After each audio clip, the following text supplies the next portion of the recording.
Bonjour à toutes et à tous. Une fois de plus, nous nous retrouvons à La Treille, à Moncheran, avec Jacqueline Rosset. Bonjour. Bonjour. Ça va, Jacqueline? Bien, merci. Bien. Merci encore pour la dernière émission, dont une dame m'a dit qu'elle avait particulièrement apprécié les cordons bleus qu'elle avait refait, elle, après. Ah, ben c'est le but, c'est avec bien. une réussite. Extra. On veut juste rappeler que c'est notre troisième rencontre, que là, on va travailler un peu pour Noël, hein, cette fois. Voilà, oui, vu qu'on va arriver au mois de décembre, là, on est... c'est bien. Ouais. Et puis, si vous Faire revoyez petit un menu. jour les émissions de TV Mosaïque, si vous voulez nous les demander, vous le pouvez, vous savez, vous obtenez volontiers le CD, enfin le DVD au cas particulier, parce qu'il y a des images, et ça nous permet de rappeler que la première fois que nous nous sommes vus, nous avons fait... Alors, j'avais fait un tartare de saumon, ensuite l'émincé de voile zurichoise avec des rösti à la bernoise. Puis en dessert, des oranges au Grand Marnier avec une boule de glace vanille. Formidable. Aujourd'hui, c'est Noël. Oh bon, quelques semaines avant, mais ça fait rien. Alors, on va faire en entrée un foie gras de volaille au Porto. Ensuite, on va faire un filet mignon en croûte. Et en dessert, des crêpes aux poires. C'est un bon petit menu pour le petit Jésus, ça. Voilà. Hein? Puis tout le monde peut le faire, même quand il a des visites en temps normal. On peut le faire à l'avance, c'est ce que je dis, qui est bien. Voilà. D'accord. Eh bien, on va passer directement maintenant à la table de cuisine. Voilà. Comment ça s'appelle? Le buffet? Le plan de travail. Le plan de travail. Mon Dieu, il faudra vraiment que je fasse mon stage de cuisinier pour en savoir davantage. Pour l'instant, je vais me retirer et je vais regarder, comme vous, mesdames et messieurs, Jacqueline Rosset sur son plan de travail ici à La Treille, à Moncheran. Alors, l'entrée d'abord, le foie gras de volaille truffé au Porto. Alors, pour commencer, ça, je l'ai fait à l'avance. Parce qu'il faut que les foies soient froids, refroidis. Hein. On les frémit dans le vin blanc, mais seulement frémir, il ne faut pas que ça cuise. On les frémit dans le vin blanc, plutôt un Riesling, un vin un peu doux, pendant 5 bonnes minutes. Puis après, on le laisse refroidir gentiment à température. Ensuite, on les passe bien, on les égoutte, on les laisse 2 secondes égoutter. On les passe même dans un papier de ménage. C'est très pratique, ces papiers de ménage. C'est très pratique. Quand ça ne se colle pas, c'est encore mieux. Les viandes, c'est excellent. Voilà, ouais.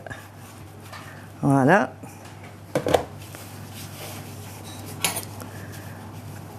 Il faut qu'ils soient bien secs pour pas que la terrine soit trop molle. En tout cas, ils sont beaux, ces Oui, ils sont beaux, oui. Voilà. Et là, on va les passer dans le mixeur. Ça va faire un peu de bruit. Ah, c'est un moteur, le mixeur. Oui, oui, Faire du bruit. il y a le moteur. Là, un petit peu au fond de la cuisine. Voilà.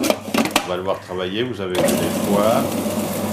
Les foies doivent être parfaitement en purée. C'est cela. Ouais. Ça va très vite, en fait. Oui, c'est très vite fait, parce qu'ils sont cuits. Hein. Oui, évidemment. Donc, du coup, ils sont très, très mous. C'est que j'ai mis mon machin, moi. Dans les cuisines, c'est comme partout. On Et cherche voilà. toujours le petit truc qui nous manque. Voilà. Et maintenant, on assaisonne. Là, j'ai mis une pointe de thym, une petite pointe de thym, Oui.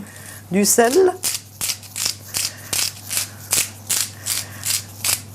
Donc, le sel rose, ça, c'est encore meilleur. Oui. Voilà. Du poivre, du moulin. On dit toujours du poivre du moulin, d'ailleurs. Hein? Même si c'est pas du moulin. Oui, d'accord.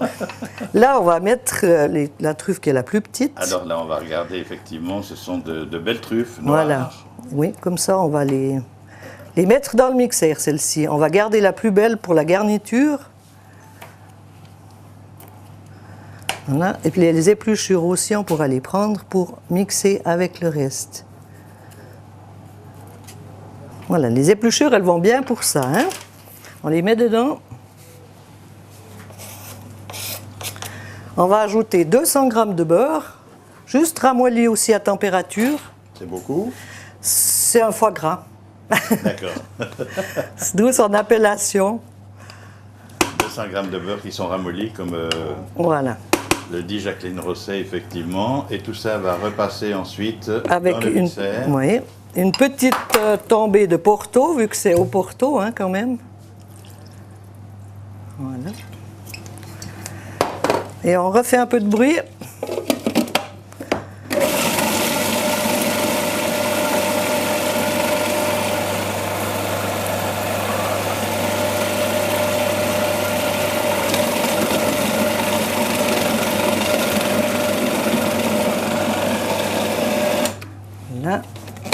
On va bien mélanger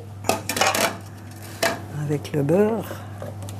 Oui, c'est devenu Oui. une belle purée Ouais. d'ailleurs. Hein, Puis peut dire on comme voit ça. quand même les petites truffes. Voilà. Maintenant, on va le mettre en... Alors là, j'ai trouvé, parce qu'il faut vraiment le faire en pas trop large. Hein. Si on fait comme ça grand, ça fait un peu... Il faut faire à peine plus petit. Alors j'ai pris un carton simplement, comme ça. Ah oui, et c'est puis on pour va le diminuer chemiser. Ouais, la grandeur, la grandeur du moule. l'épaisseur, voilà. D'accord. Et puis là, on va chemiser Toujours avec du papier cellophane. le papier, très utilisé en cuisine. Voilà, hein. ouais. Non, et puis on va maintenant glisser tout ça dans la fente. Voilà. J'avais déjà beaucoup vu de trucs de cuisine et de cuisinière, mais alors jamais mettre un carton. Pour Ça, c'est une rétrécir un fabrication boule. C'est une maison. première. J'ai pas trouvé le moule adéquat, je l'ai fabriqué moi-même. Puis après, on peut bien justement le rassembler quand on aura mis la truffe dedans. Parce que toute la longueur, on va mettre une truffe. Ah, sur toute la longueur. Oui. Alors je comprends pourquoi il y en avait beaucoup. Voilà, ouais, ouais. C'est un Donc on petit ne les peu- met pas dedans, on les met. On va les mettre, si on veut, dessus, mais comme on va rabattre, ça va se retrouver dedans, C'est cela. au milieu, quoi. C'est un peu le but.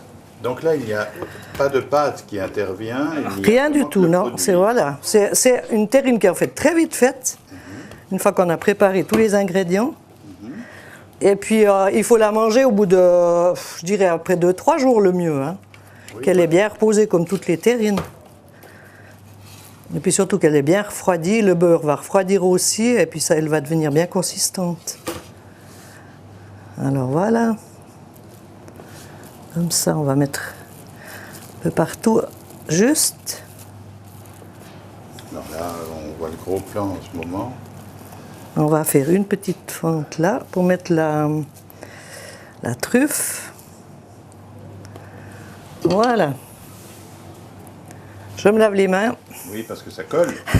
On va enlever tout ça. Et maintenant, c'est le moment de la... Alors la truffe, on va déjà prendre les petits bouts. On va couper en petits bâtonnets. Puis on va mettre tout du long. Alors par contre, si vous n'avez pas de truffe ou que c'est des jours sans fête ou comme ça, vous voulez faire ça des jours normaux, vous pouvez mettre à la place des champignons noirs, des cornes d'abondance. Oui, voilà. Il faut les laisser Ça n'a pas le même goût, mais ça... mouiller, quoi, ouais, Mais la mais même ça couleur. donne très bien aussi. Puis vous pouvez aussi les émincer puis les mettre dans la pâte. Oui. C'est aussi, ça donne un goût différent, mais très bon aussi. Encore une truffe. Alors là, on va Décidément, ça s'attaquer va à la sentir bon, grande. j'ai l'impression. J'espère. Voilà. Comme ça. Ça, c'est des beaux morceaux. C'est la colonne vertébrale. en Voilà, quelque voilà. sorte, hein. Ouais. Alors, on pèse un peu pour l'assembler. Et puis, l'avantage maintenant, avec le cellophane, c'est qu'on va faire un boudin. On va bien rassembler le tout. Ah, voilà, d'accord. Comme ça, la truffe, elle descend, elle glisse dedans. Ça va faire quelque chose de rond. Voilà, plus ou moins rond. Plus ou moins, oui, parce que le fond... Je dis bien plus ou moins, mais après, on peut l'arranger. Le hein. fond du moule reste quand Voilà. même plat. Hein. Voilà, comme ça. Voilà. Et puis après, il faut mettre quelque chose d'un petit peu lourd, si jamais on peut, pour la mettre au frais, pour bien tasser la marchandise. Parce qu'il ne faut pas, on ne la cuit pas, on la met au frais. Alors, au frais, c'est tout. Donc, c'est une terrine qui est D'accord. vite faite et qui est, vous verrez, à la dégustation. Alors c'est ça, la terrine de De foie foie gras de gras volaille truffée au Porto, Porto. pour l'entrée de notre menu. Voilà. Alors on va voir ça tout à l'heure lors de la présentation. Nous allons passer maintenant au filet mignon en croûte. Alors là, maintenant, on va passer au filet mignon en croûte, la deuxième étape. Alors, la viande, donc filet mignon, je l'ai déjà paré. On va l'assaisonner avec un peu de condiment pour viande. Comme ça donne un peu de couleur et un bon goût. Et on va bien le rôtir rapidement, parce qu'après, il va cuire dans la croûte. Alors là, c'est la première étape. En même temps, On va faire revenir l'échalote dans un peu de beurre.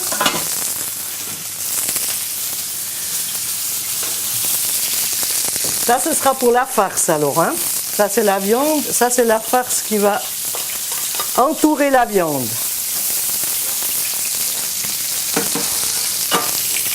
C'est des champignons frais, mais si vous n'en avez pas, vous pouvez prendre des champignons de Paris en boîte. Il n'y a aucun problème. Là, on va tourner notre viande. Voilà, il faut très peu la cuire vu qu'elle va recuire. Hein. Juste la colorer. La colorer, voilà. Faut pas que ce soit du bouilli. Puis là, on va laisser bien étuver. C'est aussi pour enlever l'eau du champignon. Là, c'est très rapide également. Aussi. Donc les oignons et les champignons. Oignons, champignons, voilà. Et puis, là, on va laisser le filet mignon. On va l'enlever tout soudain.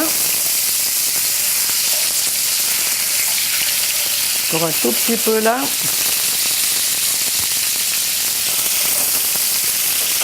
Mettre un peu plus fort. Tourner une fois les oignons.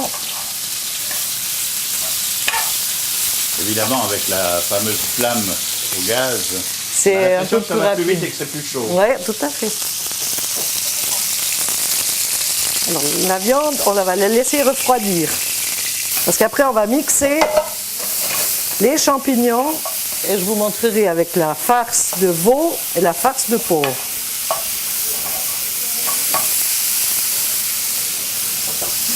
Là, on les enlève, on les laisse refroidir. Et on revient Voilà, au plan de travail. au plan de travail. Comme ça, tout a le temps maintenant de bien refroidir. Alors, on n'a pas présenté tous ces ingrédients. Alors, on va les présenter maintenant. Donc, pour la farce elle-même, on a fait alors, les champignons revenus dans l'échalote. Ensuite, il y a la farce de veau. Donc, c'est de la chair à saucisse de veau. Si vous ne la trouvez pas dans le commerce, vous pouvez prendre simplement des saucisses de veau. Et puis les malaxer de toute façon après. La farce à saucisse de porc. Pour entourer tout ça, on aura le jambon cru. Vous pouvez aussi prendre du lard si vous n'avez pas de jambon cru. Et puis la pâte feuilletée pour entourer le tout. Maintenant, on va préparer les farces. Ça, c'est déjà moulu, hein, déjà passé. On ne va pas encore le remixer. On met un petit peu de thym. Il faut très peu assaisonner parce que les deux farces sont déjà assaisonnées. Hein. Ça, c'est très important. Si en plus vous mettez plein de trucs dedans, ça ne va pas être bon. Hein. Ça va être trop salé. Là, on met du persil haché pour la couleur. Par contre, là, les champignons, on va, voyez, déjà l'eau que ça donne. Donc, on va enlever l'eau et ça, on va les mixer pour remettre après dans la farce. On va refaire un peu de bruit. Là. Donc, si vous n'avez pas de champignons de Paris frais, vous pouvez prendre en boîte. Là.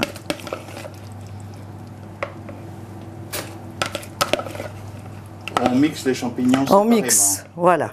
Parce que le reste est déjà mixé, en fait. Les deux farces sont mixées. Hein. Alors, on ne va pas les remixer. La farce, c'est en fait la saucisse. Les saucisses, voilà. Saucisses à rôtir de porc et de veau. Ça, c'est très vite fait. Ça n'a pas besoin que ça soit Il y a hyper... un peu de vapeur sur le couvercle, compte tenu du fait que les champignons sont Voilà. en chaleur, Chaud. si je Ouais, puis dire. ouais, ouais. Oui, c'est très vite fait, ça. Je remets juste un petit coup, ouais. Voilà.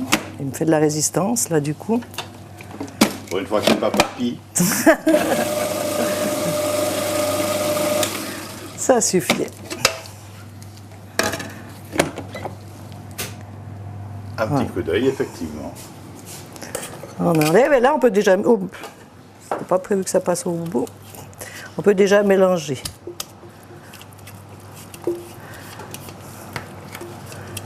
Voilà. Alors, on mélange avec le veau, le porc, Alors, les champignons, le persil, tout ce qu'on a vu. voilà. Donc, tout ça, il faut bien que ça soit homogène. Et c'est la main qui va le mieux pour ça. C'est sûr, ouais. Il y en aura certainement trop de farce. Alors, ce qui est génial avec ça, comme c'est vraiment une bonne farce, on peut faire un petit pain de viande avec, pour un petit dîner du lendemain, ou comme ça. C'est excellent avec une pomme de terre, avec n'importe. Oui, ou un steak C'est pas haché. perdu. Aussi, on peut le faire exactement. Oui. Il n'y a que du bon. Il faut bien malaxer. C'est surtout la farce de veau qui est un peu plus dure à se séparer. C'est plus compact. Pendant ce temps, notre filet mignon, il refroidit. Parce que s'il est trop chaud, il va ramollir la pâte et puis ça ne va pas être évident. Il est beau, c'est vrai, il a été bien paré, il faut le rappeler, parce que c'est important, bien sûr, Oui, qu'il n'y ait pas trop de gras autour. voilà. Sinon, c'est déjà embêtant à couper. Voilà, là, ça va pas mal.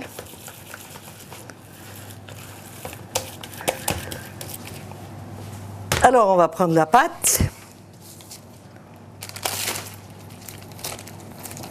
Une belle farce. Je vais quand même m'essuyer mes mains parce que... Enfin, mes gants.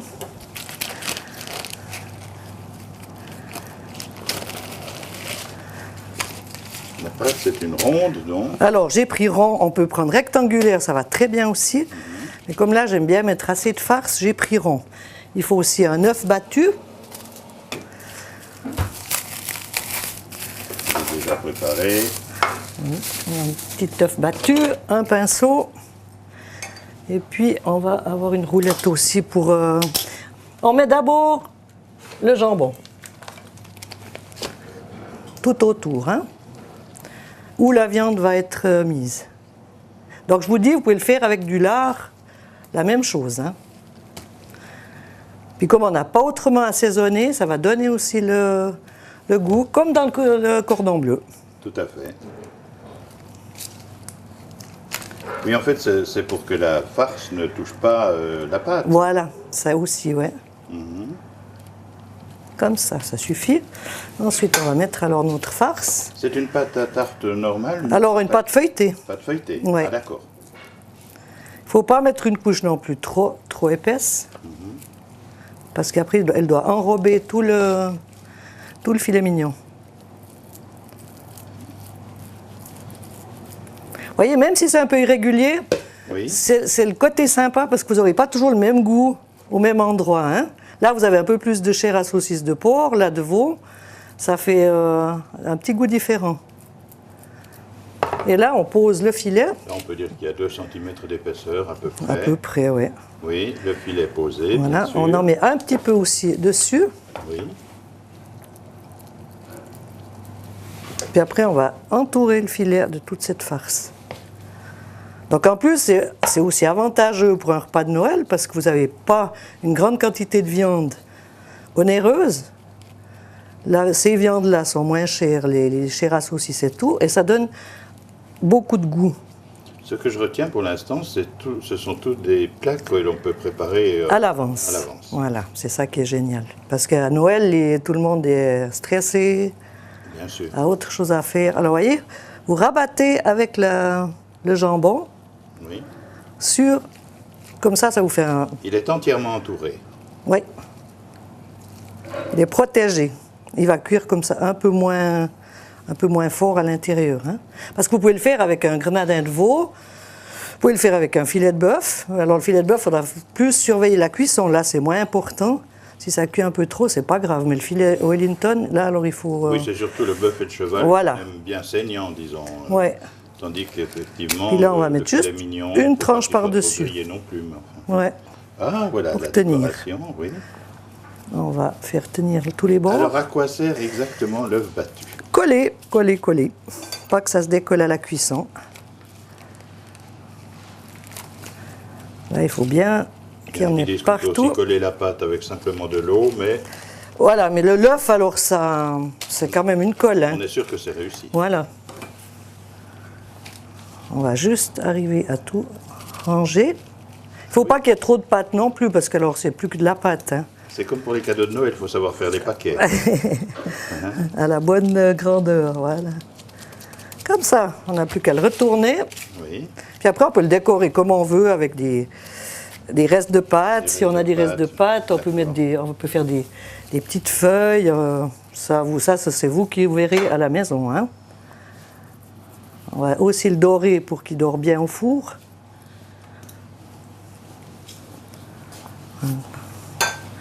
Et puis on va mettre des petites feuilles.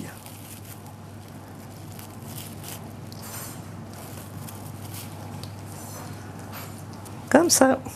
Puis après, vous faites les dessins que vous voulez. Vous voulez marquer Joyeux Noël, vous marquez Joyeux Noël en pâte. Oui. Alors là, après, vous l'enfournez pendant, moi je dis bien 40-45 minutes à 180 degrés. Il ne faut pas trop chaud non plus. Puis surveillez le four. Ça dépend des fours. Et on n'a plus qu'à enfourner. Voilà la préparation du filet mignon en croûte qu'on va mettre dans le four. Et on se retrouve dans une quarantaine de minutes. Voilà. Pour nous, ça ira beaucoup plus vite. Alors, 40 minutes se sont écoulées. On va sortir le filet mignon du four. Voilà. Là, il est bien doré. Il faut vraiment le faire pas trop chaud, quoi. Qu'il ait le temps de bien cuire. Et puis, on va le découper ensuite et puis le mettre dans les assiettes. Alors, maintenant, nous allons passer à la pâte à crêpes. Donc, on avait décidé de faire des crêpes aux poires. Là aussi, on peut faire aux pêches, on peut faire aux pommes, on peut faire à tout ce qu'on veut, même au Grand Marnier. Je vais juste vous montrer déjà la base. Donc, on met 70 g de farine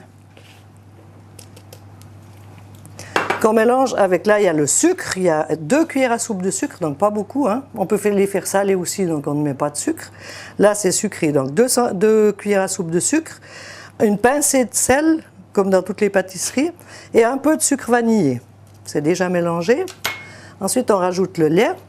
Il y a 2 décilitres de lait. Ça doit être assez liquide comme masse. On mélange déjà ça, c'est ce qui va le mieux. Il ne faut pas faire trop de grumeaux.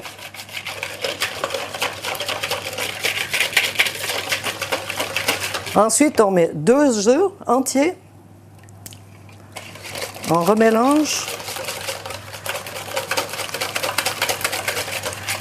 Et 20 g de beurre, à peine fondu. Là, il est même plus fondu. Donc, je trouve ma langue de chat, j'en ai plus. Eh bien, rien ne vaut le doigt. Alors, le beurre dans la pâte à crêpes, c'est bien parce que ça empêche les crêpes de coller au fur et à mesure.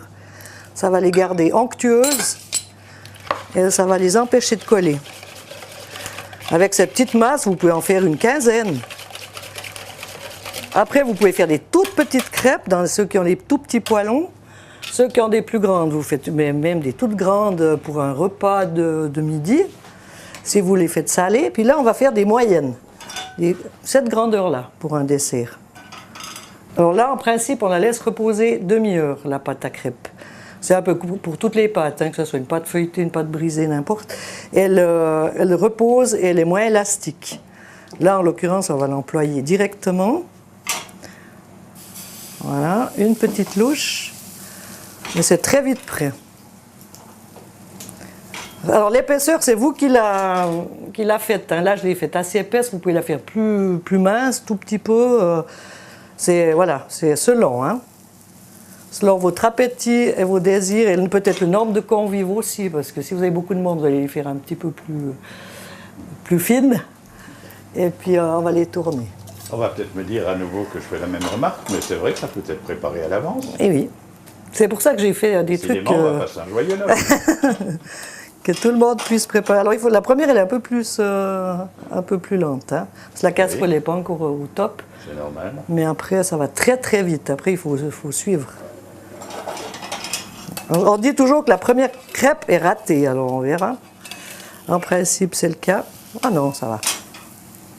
Puis ensuite, ainsi de suite. Alors, vous en faites toute autant qu'on veut. La quantité. Ouais. Après, vous pouvez doubler les quantités. Je rappelle, alors, il y avait 2 décilitres de lait, 70 g de farine, 2 œufs, 2 cuillères à soupe de sucre, un petit peu de sucre vanillé et une pincée de sel. Ensuite, au dernier moment, on met les 20 g de beurre fondu. Et on laisse reposer 30 minutes. Voilà la crêpe. On peut déjà les mettre. Voilà, la première, elle se tortille un peu. On va en faire vite une deuxième pour vous montrer que ça va très vite. Alors, vous avez des petits moules pour faire les crêpes, hein, des toutes petites. Chacun a sa petite crêpe. Grandeur des blinis, oui, aussi, voilà. Au milieu de la table. Oui, ben, ça va bien aussi pour faire des crêpes parties. Mais bien sûr. Vous pouvez en faire une série parties, salée, voilà. une série sucrée. Là, c'est déjà bon. Voilà, encore un tout petit peu. Alors évidemment, c'est un dessert, la crêpe, que l'on peut accompagner de beaucoup de choses. Aujourd'hui, Voilà. on va mettre des poires. Des poires, on peut mettre un petit alcool de poire aussi dessus, on peut mettre du Grand Marnier, on peut mettre les flamber, on peut même les faire flamber. Ça, bien sûr, au dernier moment, pas une semaine avant. Oui, là, il faut faire au moment de servir. Il faut arriver à la table avec. Alors elles sont, flamme. même pour le dessert, si elles sont un peu tièdes, c'est meilleur. Hein. D'accord. Et voilà la deuxième.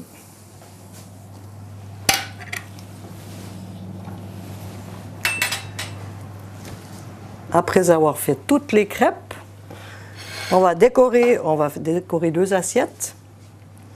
Donc les crêpes, si elles sont à peine tièdes, c'est meilleur. Hein. On va quand même en prendre 2.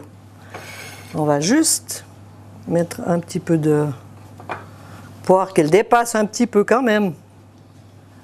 Ce sont des quartiers de poire. Les petits quartiers. Alors ça, je les ai cuites gentiment au sirop avec eau, sucre et cannelle. Et c'est pour ça qu'on va rappeler la cannelle en mettant un petit peu de cannelle partout. Voilà. Même dessus, ça passe bien. Puis pour Noël, on va mettre une petite glace mangue maison. Jacqueline fait d'ailleurs beaucoup de glace maison. Un peu, oui. J'essaie de faire le plus de glace possible moi-même. Je prends les fruits de saison et puis, comme maintenant on trouve bientôt les fruits toute la saison, toutes les saisons, voilà, pour les couleurs. On va le mettre ici. Hein. Le petit dessert de Noël. On peut après justement mettre un petit alcool dessus, c'est selon, s'il n'y a pas d'enfant. Là, pour ne pas perdre trop de temps, j'ai déjà dressé le foie gras de volaille truffé. J'ai mis juste un petit peu de doucette, un petit peu de sauce à salade maison. Et puis quelques pains toast, un peu de beurre. Et voilà, une jolie petite entrée que vous pouvez préparer à l'avance. Après la petite entrée, on va couper le filet mignon en croûte. Alors j'enlève toujours la première partie qui est quand même la pâte. Ça c'est la partie qui est réservée aux cuisiniers. On fait des belles tranches. Ça peut casser, hein, aussi. Ça peut casser, évidemment. C'est sans filet. Hein. Mais quand on est cuisinière Voilà. et hôtesse en même temps. Là, il est resté bien au milieu. On voit bien les différentes textures. Après l'entrée, une tranche suffira, je pense. Alors, ça dépend des, Ça dépend des des convives. appétits. On va dire mettre une, voilà. Alors là, on ne met pas de sauce non plus. Hein. Il va me dire, mais puis la sauce. Et oui, voilà, je cherche Eh ben toujours voilà. la sauce dans tous Alors, les il n'y a plats, pas de moi. sauce. Alors, on me dit beaucoup que je mette beaucoup de sauce, mais il y a là, quand il y a des farces comme ça, il y a la pâte, il n'y a pas besoin de sauce. Alors 2 ou 3 croquettes, des légumes. Voilà, après, vous pouvez faire un gratin d'eau. dauphinois, vous pouvez faire des frites, mais je trouve que, voilà, il ne faut pas mettre trop. Eh bien voilà, nous venons une fois de plus de passer un excellent moment à la Treille à Moncheran, chez Jacqueline Rosset, qui est à table avec moi maintenant pour le dessert. Jean-Jacques étant derrière la caméra, mais il va y goûter aussi, je vous promets. C'était donc une proposition pour le menu de Noël. Ça ne veut pas dire qu'on Absolument. trouvera ça toujours ici. Non, non, non, non, alors absolument, ça c'est pour aider les ménagères, pour donner des idées, c'est tout. Voilà. Des idées, puis montrer comment on peut pratiquer, parce que finalement c'est assez simple, ça prend un peu de temps quand même, hein, il faut le Un dire. petit peu, oui, oui, tout D'accord. à fait. Mais quand on veut faire de la bonne cuisine, quand on veut faire plaisir à ses invités, eh bien, il faut procéder ainsi, et c'est ce que fait régulièrement Jacqueline Rosset ici à la Treille à Moncheran, où nous nous retrouverons sans doute moi j'en suis sûr, le mois prochain. En tout cas, d'ici là, on peut souhaiter à nos téléspectatrices, téléspectateurs de bonnes fêtes de Noël, un bon réveillon. Tout à fait, puis un bon appétit surtout.